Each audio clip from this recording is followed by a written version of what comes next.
maithe is fearr sa tír, Cormac Ó Comhraí seo, chuide thuairscó an seo, agus beag an caintí na faoin gcuire cuasaí Árann agus Connemara beidir agus beag an tóirtin, agus ní raibh mé bhada leis a scéal seo.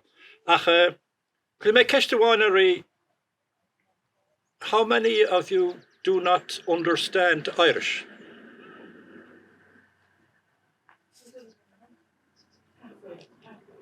Yeah, well, you understand quite a bit, Jenny. No, you know, this is always a problem when you're talking to an audience. You don't want people to stand around not knowing a word you're saying, you know? It's not fair. It's against human rights, I think. But on the other hand, we have to respect the language. And on the other hand, again, Liam Ó Flahartha and Tom Fleming were brilliant writers and speakers, I'm sure, in Irish and English. So there's that in it. Now, I'll ask Cormac to speak in Irish, of course, which he will. I'll also ask him now and again, maybe, to tell us what he has been saying in Irish.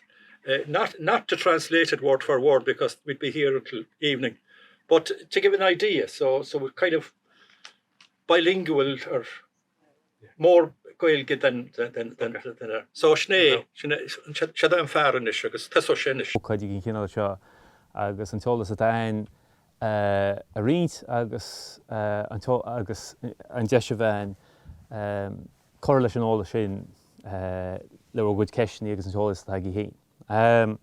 So tá muid agus duna muid corsís ar Conamara agus Árann sa tréise sin agus sa réabhlóid. Okay? So kind of a description of the importance of Connemara, the Aran Islands, what locals would have been involved in here and elsewhere, and also the importance and the significance of this area nationally, Gonashanta. Okay? Now, the tábhacht simballach fíorthábhachtach, a great symbolic importance a baint le Árann agus le Connemara go glún na réabhlóide. Go háirithe ribh aitheach na cásca in idir go séideag.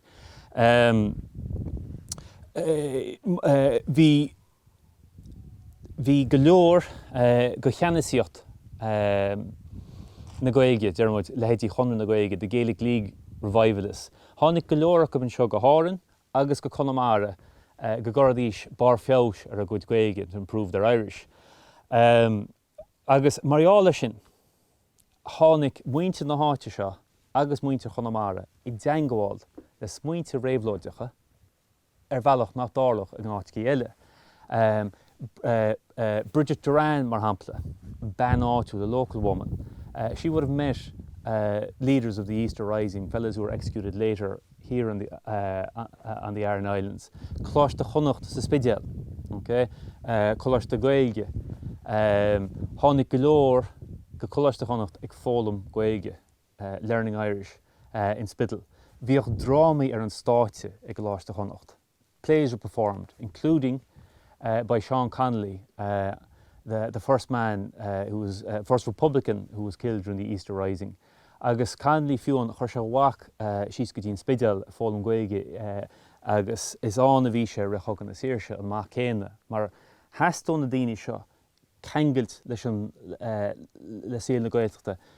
Mar aitheanta, mar an ggóiltear agus mar dhaoine carach a bhí gire teangáilí ana le síl na tuaithe rud a bhí tarlú in áiticí difriúil in Eorp, ach bhí rud breise éireann mar aitheanta. Pádraig Mac Piarais, tháinig sé gur a smuc. Right? A bhí teach ag Pádraig Mac Piarais mar a smuc, agus a ríist tháinig cannery na réabhlóide gur a smuc. The revolutionary leaders, a lot of them came to Pierce's cottage in Rasmuck. Thosa Mac Piarais na hóglaí go háitiú I litir mór ar an gcearr rua agus bhí baint aige leis na hóglaí a ghuileáil sa spéisiúil. So bhí an-cantar seo, bhí se an-tábhachtach go cheannairí na réabhlóide. Okay? Renew iirecht freisin. There's an idea out there that the Gaelic Leaguers were sort of very much middle class and out of touch. And that was true of some of them, that they were well off agus marchinte. Ach má bhreanim muid ar an déanár, if we look at the census in 1911, in places like Dublin and Wexford and Monaghan, in places where the language was dead, are dying in the case of Monaghan, almost dead. Glór gonna daoine ar a Gaeilge acab want you leis an lucht aibre. A lot of those who wanted to learn the language were poor and they were working class or lower middle class, okay, rather than being very wealthy. And they didn't have the resources necessary to help the Gaeltacht economically, but efforts were made. Mar hampla, Pádraig Mac Piarais, thosa sé scoil i Rafarnan, St. Endis, Cloiste Éine. Agus duine gana daoine a drasla ar an scoil sin na Brian Shoige as an taobh tíre. Okay, so Brian Joyce from this area got education because of Pierce's school in Dublin. Agus tucha muid arás Brian Shoige ar báilín beag, chritse in iad go séideag Brian Shoige, right? And he's the rising veteran. Agus a gcónaí mar lú Joan sin is bhí sé caint sin faoi Thomáis Uí Fhaoláin, the Flahertys who were radical and who were left wing. Bhí cinál níor bhíad an tain drama bhánas an áitse run na smuointe sin acab. Thomas Whelan from the Aran was a prominent trade unionist, agus Gaeilgeoir mór le rá, duine rinne aníireachtar san na Gaeilge a gcónaí I úsáid agus I scap agus I chosint. Nis, agus rud amhána tá simúl. Má bhreanna muid ar lína níine a lína seach an déanárah, the census in 1911, mar bhreanna muid ar na daoine lína seach an déanárah. Bhí 8 chláán dar bhenim learcan, right? A lína seach an déanárah im lá clia, 89 learcans. Ceann amháin a lína seach an Gaeilge, Jim learcan, right? So caithfar ní smú taide agus staidir dhéine ar an mainte bhí ag glúisteach an lucht aibre, right? Labour movement, Connolly agus a leithe agus an Gaeilge, agus an dearca bhí acabar ar an Gaeilge, okay? Nis, fear eile tábhachtach san am sin, a riachach na Saoirse. Bas Árann dá Mhuintir, James Brendan Connolly, right? An chéad is mó bheith chorásig Joe faoine mar tamhéin rinne Joe Clark faoi, the first Olympic champion. Not gold medalist, níor thug siad amach na buna óra an am sin. Bas Árann dá Mhuintir, agus an d'oibre le cúnaitheoirt go dhaoine a bhí ionsaí in Éireann nó bhí búilte mar ionsaí a dearnú Arab. Agus an teideal bhí ná the Commissioner for the American Committee for Relief in Ireland. Okay? So sin an job a bhí ag James Brendan Connolly ní ag fi hían. Brian Shoige chritse mar a dúirt in airí amach na cásca ach d'oibre sé le cuasaí fáisnéise intelligence in dhé. Okay? So a bailú ólais faoi orsa na crónach am lá clia le nid ionsaí. So there's a lot of different roles, a glór rudí difriúla a bhí le duine sa réabhlóid. De raibh mar luma roimhe se, bhí a leithéidí bhí siad a Cuimhneacháin assisting the IRA, ach bhí bainte go freisin le agodí agus ag bailú ólais, collecting information, ga riint le poparí nuachta agus mar sin de. Okay? Agus a deire bhí ról fíorthábhachtach eile ag an Oileán agus na Hoileáin seo I bhuachagan na Saoirse. Termon, a sanctuary. Okay? Thiocach óglaí as cahar na Gaillimhe, amachchan seo, right? Le scíligan agus le fuaise fháil ó mrú sa gahar. Okay? The volunteers in Galway City were under serious pressure constantly, and this place was a refuge. Tháinig siad amach go dtí an áit. Okay? Agus hig force na crónach gur sé sin atá, it was understood. Agus rinne rúthar mór ar an Oileán seo. Go gard rih lá nólaigh ní dig, harta seachtain rih nólaigh ní dig fithe. Okay? Cathú fear áitiúil, feardir bhenim Láras Macdonacha, Lawrence MacDonagh, cathú agus Mario é. Okay? Now, chomáile sin gabhadh daoine ar an Oileán freisin. Daoine áitiúil le jog, sílim. Okay? So gabhadh cúigear iascra. 5 people were described as fishermen, go either in Ishmore. Joseph Doyle, Joseph and Edward Gill, Martin Walsh agus Patrick Fitzpatrick. Gowa, there was Joseph Mullins, a blacksmith, Joseph Mullins. Fairmore, Thomas Hernan, Spilpeen, Anthony O'Kelly, agus James Henry Quinn Shuppador, agus fear teachóstaige agus a ní John a bhí in chuntar sipa a shop assistant. So gá sláán daoine ceistúid cathú go donna le riantach Martin Walsh mar hampla búlú eisin agus rubalú a haach. Okay, so the raid would have been an extremely traumatic thing, as well as Lawrence McDonough being shot, others were arrested, beaten, one man was also wounded. Okay, so sin mína nollag nídig fiche. Okay, now, maidide leis an IRA hí. Okay, hí too small ag Cogadh na Saoirse ó thaobh an IRA in Éireann na Héireann. The West was slightly behind Munster, say, right? It was a late developer. Bhí Gaile beagán an cín ar an gcuideile go chuig go chonaic. Okay, Luas a Gaibhlint. Ach, ó haurat nídig fiherá, bhí ionsaithe uafsacha ganine ag fórsa na crónach ar an bobbal agus ar phobal fánaí. So from the summer of 1920, there's severe violence against the community and against Republicans by some members of the RSE, but particularly also, obviously, Black and Tans, famous for it, but also the auxiliary division of the RSE. Sin grúpa a choru, ir offigi arm, da chuid is mó a choru go háitcí in an taire gníomhach. Okay? Agus is beaga bhí a tárlú I go leor cantracha ag under na Gaillimhe. Agus tháinig Dick Mulcahy, California IRA, Chief of Staff, tháinig sé go Conamara, síosig ag na málaí agus chua fear áitiúil, óglach áitiúil, a local volunteer, Peter MacDonald, chua sé go Dick Mulcahy, agus dír sé chun na Gaillimhe, an taire ag under na Gaillimhe, an IRA ag under na Gaillimhe, a bhrise seach an mrigadí in brigades difriúla. Okay? Agus rinú gá bhrigáid go Conamara. Conamara, East Conamara, Michael O'Drainan, Mhuintir Scoile, school teacher, right, as Canton Spéisiúil a bhí ganas, agus Conamara, West Conamara, Peter MacDonald as an líán, as líán a bhí ganas. Okay? So sin an dá cheanara. Okay? Ní sé soléir go ddíreach céinar go hosa na hóglaí an seo.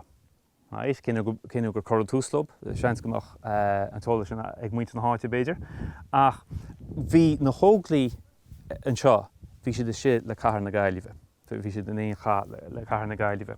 Now, nídig fi héan, nídig fi dó, an captain a bhí ar na hóglaí, má an seo na fearr bhenam Tom Fleming. Okay?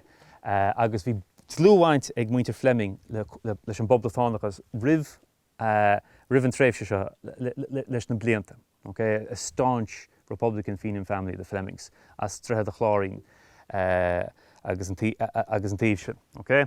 Agus na fochaptíní, na lieutenants a bhí aige ná, Hugh Gill agus Martin Walsh a Lou Mahana. Okay? Okay? So locally, you've accompanied the volunteers agus that's the leadership. Tom Fleming, Fenian background, Hugh Gill agus Martin Walsh, okay, a Luma. Now should he na hanamnachi a bailú agus na daoine a lú leis na hóglaí who are mentioned locally. So should he na slinte, okay? Joyce, Flaherty, Gill, Duran, Hernan, Kelly, Lee, Lynch, Mullen, Doyle, Beattie, Fitzpatrick, Keneally, King agus Toole. Agus simú go leor go lehéide a bhíns a brandúach go na heisceachtaí gcónaí, right? Like myself, we're looking for things. Tá an tanam stocker ar an meas an óga chu Árann faoi hó, right? So the stockers, there was two Cyril stockers. Now, bhreanamar an déan áramh, the census in Nídig Híneag, 1911 census, agus bhí bainte go leis an teach solis. They were lighthouse workers, okay, or the father was a lighthouse worker, right? So bhí bainte go siúd leis an lúis na poblachta. Conamara is túisce I Conamara a gníomh, agus cathú fearr bhenam Patrick Joyce, Muintir Scoile mar spiadar. Okay? Agus in dhé sin, right, an informer called Patrick Joyce was shot. Agus in dhé sin rinneadh ionsaí ar na daoine bhí na gcónaí I Má Cullen, I Meárna, na Forbachas sa Spéisiúil. Okay?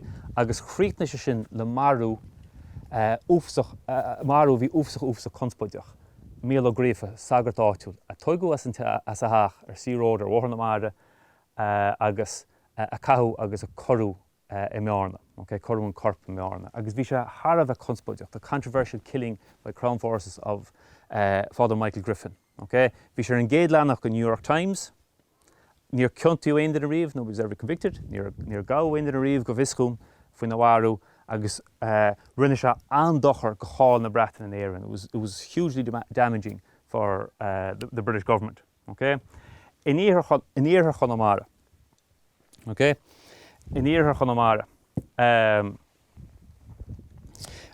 P.G. MacDonald in West Connemara. Bhí sé gira ríist borachar faoin réabhlóid I Connemara, agus bhí gáfnas gunnaí an. There was a real shortage of weapons. Agus tá muid de síochta seach a nídig fií an ríist. So, ag an am sin, rinne óglaí rúthar, rinne siad arms raids, agus thug siad grándachaní, shotguns, agus sean rifle, agus na rudí sin a leog. Ach ní mór nach ab sin a bhí an. Right? So, rinne siad tangáil leis an gceann carúm nach lia, le GHQ, IRA GHQ, le gunnaí agus bhí airigid a testal an áise. Okay? So thosa siad a bailú airigid, cruniú airigid ag tríle gunnaí a cheannacht. Agus bó cethar óglachas Carna. 4 volunteers from Carna were drowned. Okay? The IRA in Connemara had a kind of a navy, okay, because the Tashlani's Eska, it was much quicker to travel by sea than by land. Okay, so if you want these Eska, go a Tashlin Aguation, agus fiú an sa Cogadh Civil War, fin Rochéna Tarlu, agus bó cethar óglach as Connemara, dul chuig criniú. agus a bhain le airigid a bhailú go leis na harm se cheannacht. Okay, sinna bhí ar bonach.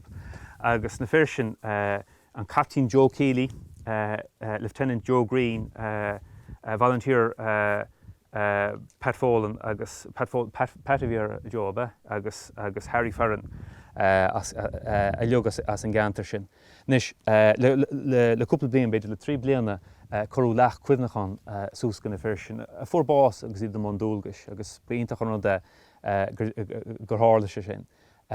So this is the biggest single loss of lives on active service in anywhere in Galway during this period. Okay, sús go dtí go corú daoine chun báis the executions of the Civil War. Okay, sin an ócaid bú an éiréide, an óglachte. Okay, now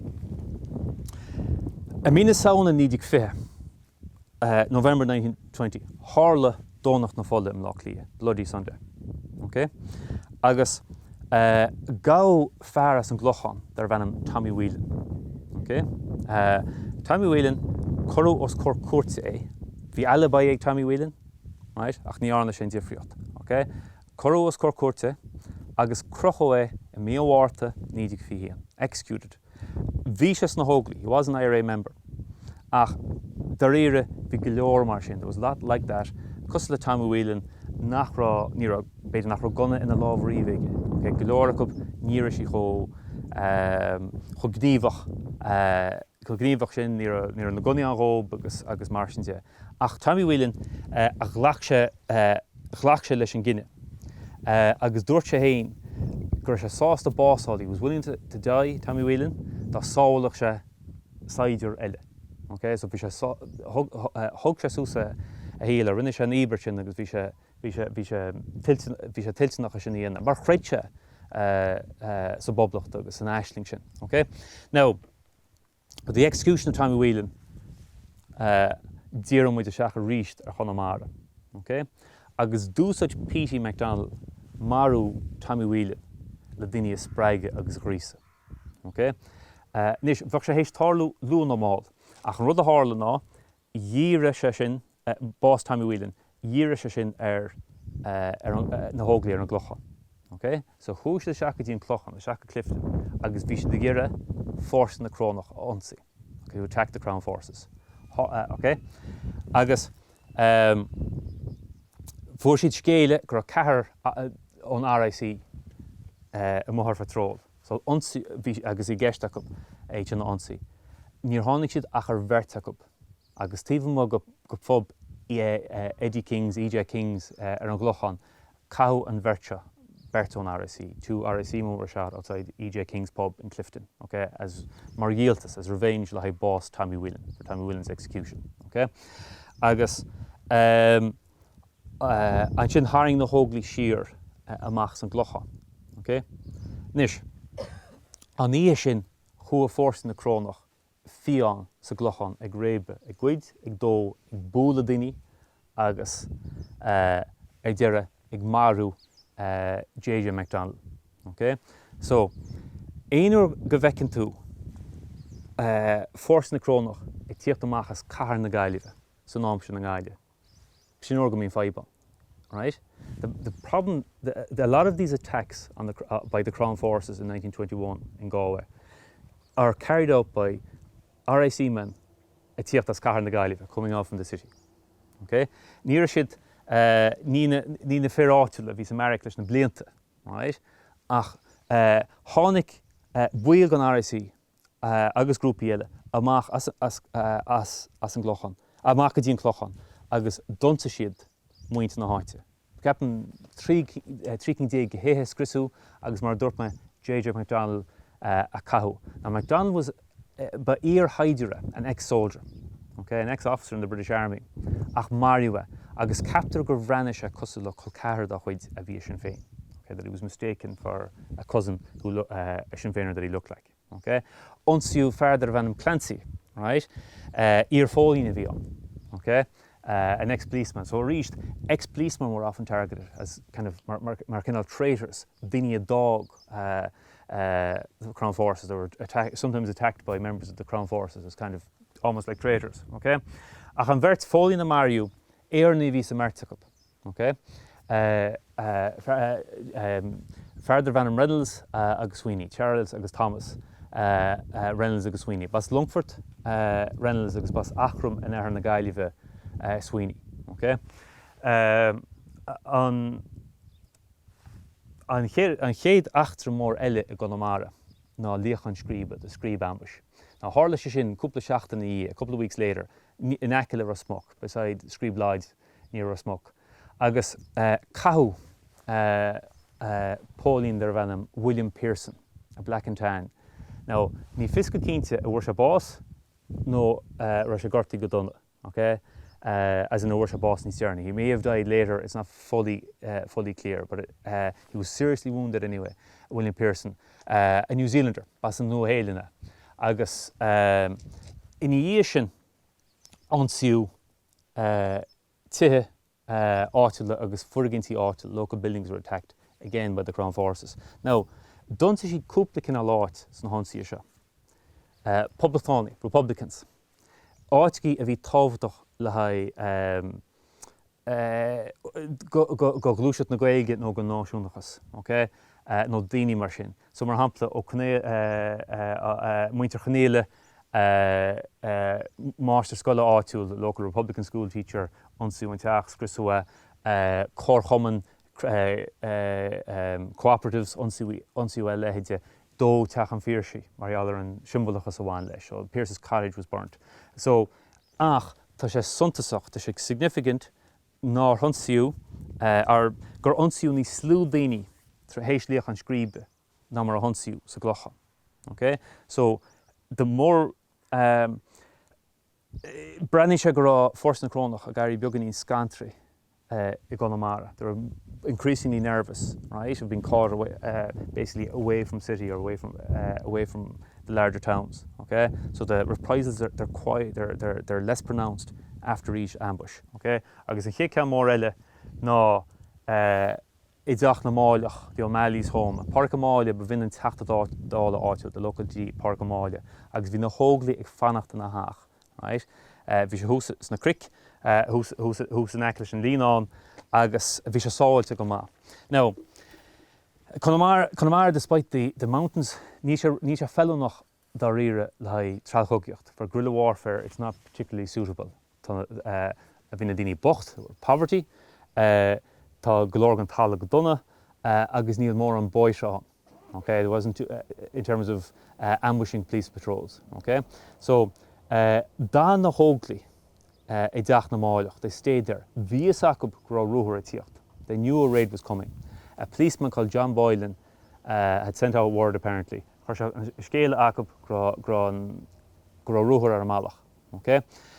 Now, Danchid, agus nor Hussan RIC at Gargan Tach, squealu pillar. A bullet was fired by a member of the RIC. Okay? Captain Graved John Boylan in the squeala. Right? Just go mechisig no hogli, ta ruhar ar malach. Squealu rashlub, rolua. Okay? Agus Hussan squealu. Agus who shall arrive if a 1 hour click diagonal of the kings, right? An 11-hour, 12-hour gun battle in the Connemara Hills and Kinnar Rudchin. Near Mario Podium Wan and Dinner Wan, San after Lug, John Boylan. Okay? Fair, as leads from a dog claw war in the year. Okay? So the only casualty there was the sympathetic policeman, John Boylan. Agus an Ursha, a reached bhí na honsaí ar an bobbal níos ciúna. Dó teach na máileach an siúna cuasan, but a reached bhí sé níos ciúna. Agus dúirt Thomas Máile hain go chur na sléifte, go chur siad cruthagla ar na Black and Tans. So gur siad scantrí go amach roáda seachas na cric. Okay? Agus iníisian go bunasach fágu iartha Connemara faoin na hóglaí. Bhí an RSC sa glochan agus an Uachtar Ard agus America Wama agus bhí siad agus a chamuffin tua bhí na hóglaí ganas. Agus bhí siad thó símarach go gúir siad hain go bhíag nach nearna siad dearma gur siad I mún cogiachta. Níor aonar tíoch go bhéidir sé ansaí agus níor siad hain soch láidir do dul amach agus barrack ansaí, pléascan agus mar sin de. Okay? In éair Connemara I mealtainna níidir fi hían ansiú an RSC ag tíocht amach as barrack an Spidal. So there was an ambush in Spidal May of 21. Okay? Bhí an RSC ag tíocht amach le múna bhaint go roiní, le turfa á le múna bhaint go roiní a bhí dul ag an éonach sa gahar into the market in Galway. Okay? Agus bhíos ag an IRA gomach seo tarlú agus réite siad líocha, the IRA prepared an ambush sa Spidal. Okay?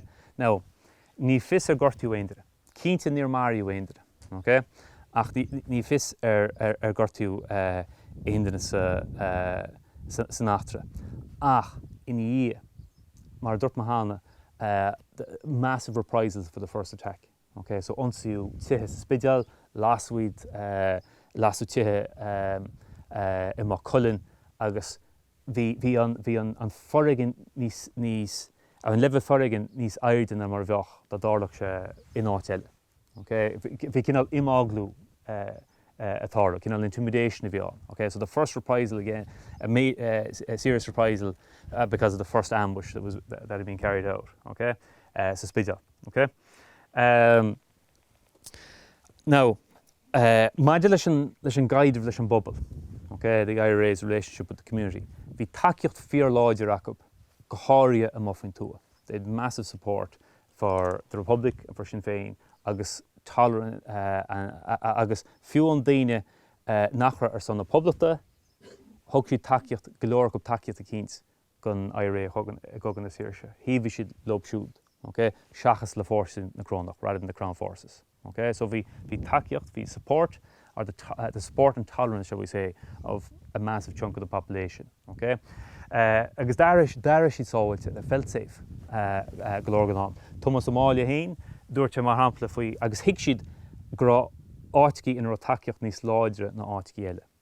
Right? So an clochan mar hampla bhreanadí ar an ganta sin mar cantar in takeíocht lag.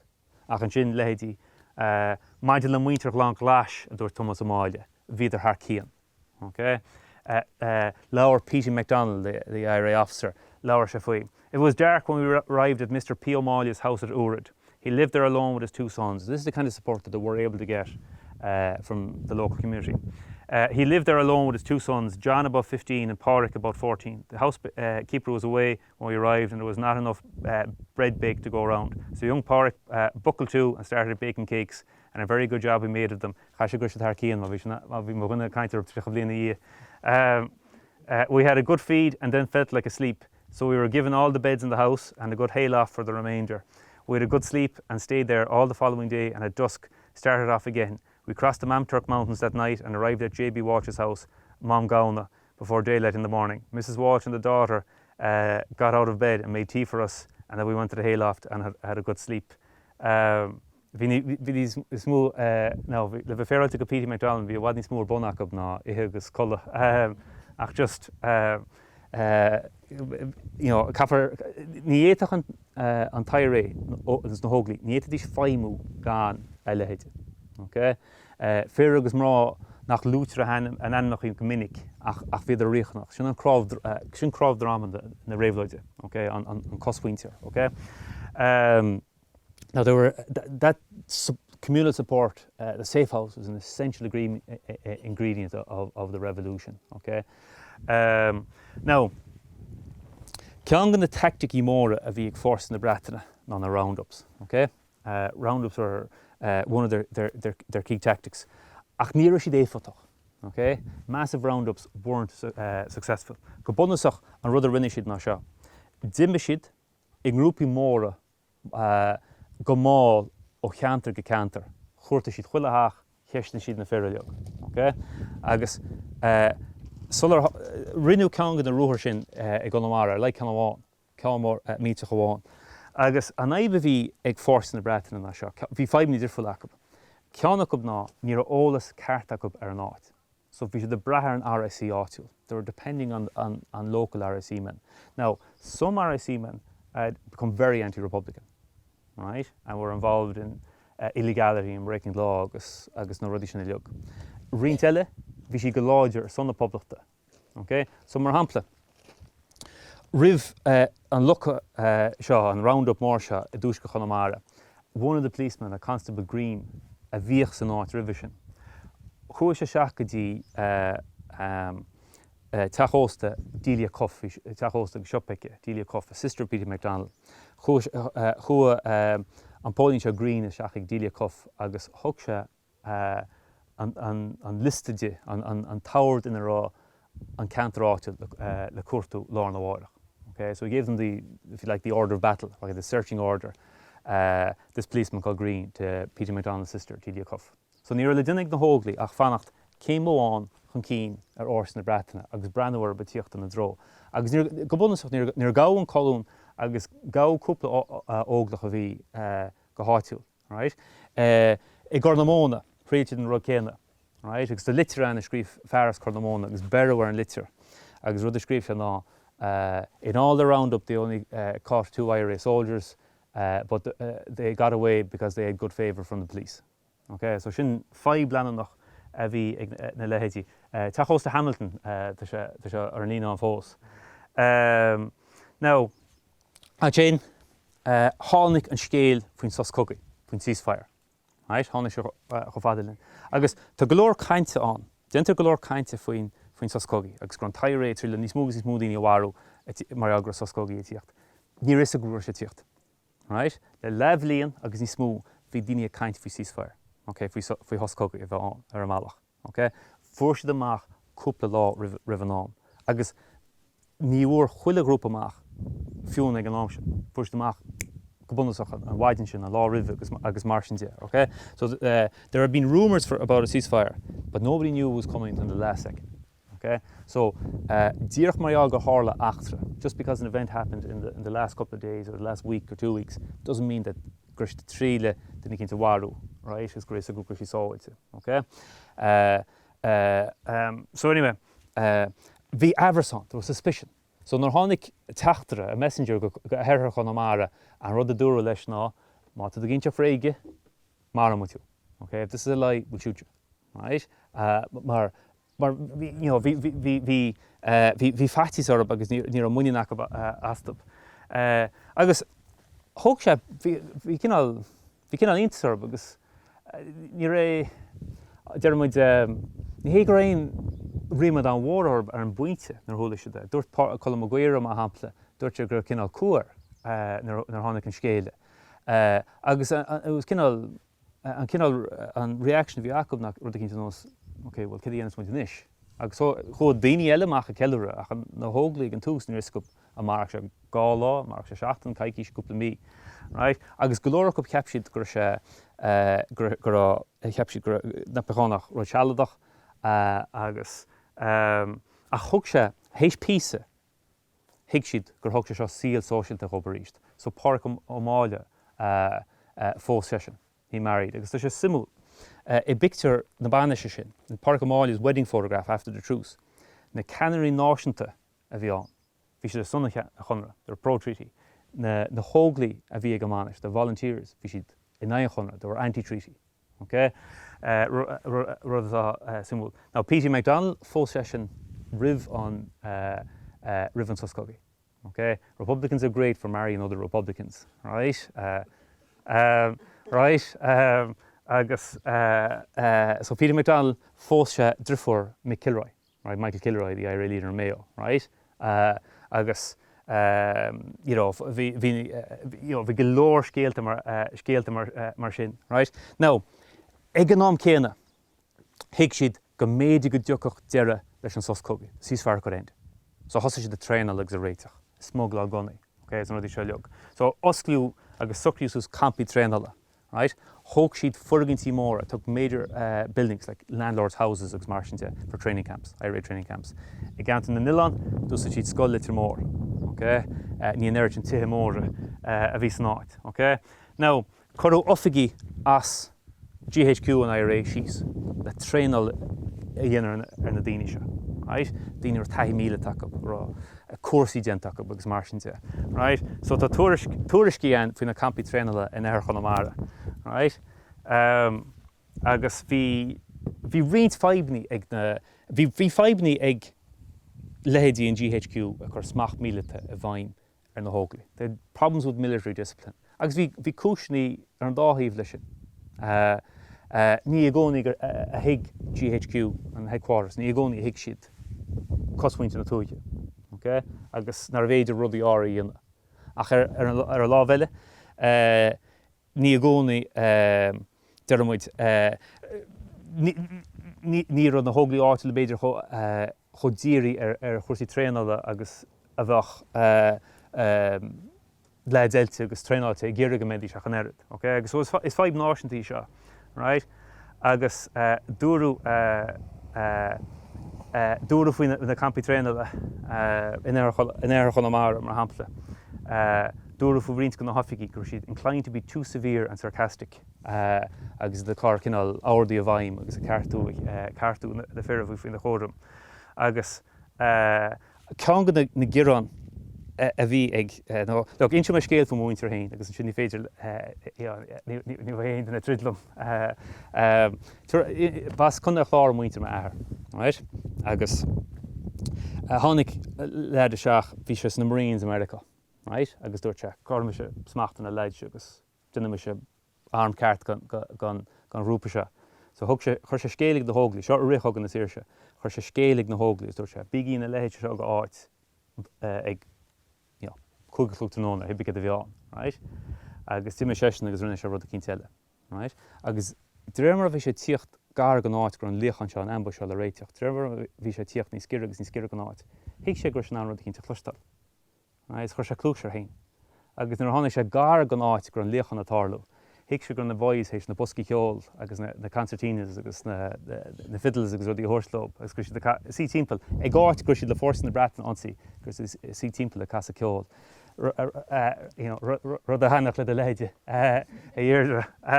So ar aon chuí an dearcha a bhí ag muinte na túige ar chósaí áma, bhí sé aindifriúil seachas an dearcha a bhí ag muinte na carach, right? Agus fiúan níor écinn tú na contaisí a scríomh óglaí na dhé.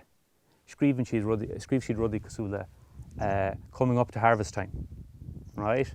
Or it was planting time, is na cinna rudaí seo seachas míonaí a thuirt. Ar aon chuí an rud a dúrú an tuairisce scríomh an tofiigach seo, bhí sé mar an dara nó an tríú camp an rud a dúirt ná. When I questioned them for not being punctual, the answer nearly every occasion was they are far more punctual than they were in GHQ camp. Agus ach dréir chéile dairilób dochan cíine dhéana agus trénal dhéana agus mollú golóir go na hofiigi áitiúla le bheith féráilte, okay? Agus mar dúirt me bhíorba bheith ré a gcónaí a ráitis go dúchach Deireadh leis an soscógaí. Okay? They always have to be prepared for a breakdown of the ceasefire. Agus siúd an teachtracht a bhí le tíocht acu par hampla. Now, Christy Mack and Bas Indruana, okay? Agus Mac le Mars Scoile, Agria, GHQ organizer bhí a Mackin, okay? Agus siúd an teachtracht a bhí le cor ag Brigade Túmaigh an Túm Brigade sa gás go dteochach deireadh leis an soscógaí. So siúd an scéala gur siad le fáil. Exact hour of termination of truce will be notified to you by this code wire sent to the address you are returning on a close slip.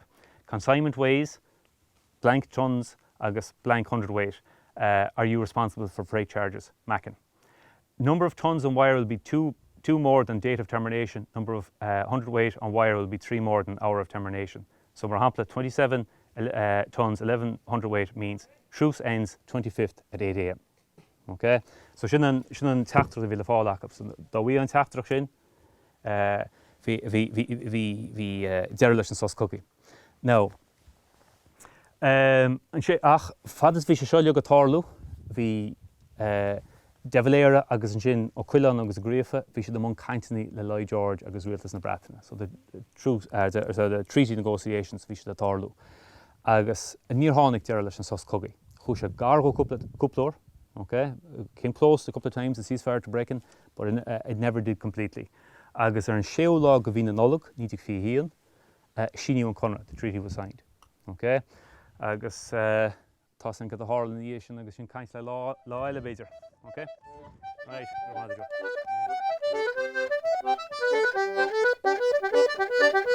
go